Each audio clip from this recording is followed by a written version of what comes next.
To clean or replace the strainer on your G20, turn the pump off and disconnect the pump from power. Using a 5mm hex wrench, remove the cover plate, O-ring, and inlet strainer and inspect them for damage or clogs.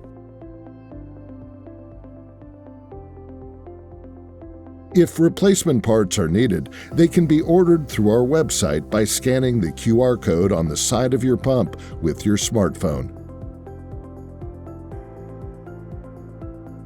Clean the strainer with a soft bristled brush and solvent. If the strainer is very dirty, compressed air may be used to clean it. The cover plate and O-ring should also be cleaned.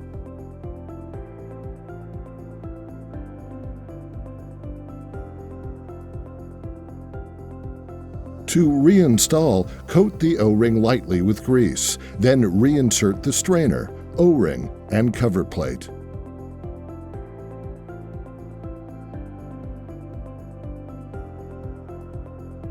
Ensure the O-ring is properly seated before tightening the bolts on the cover plate.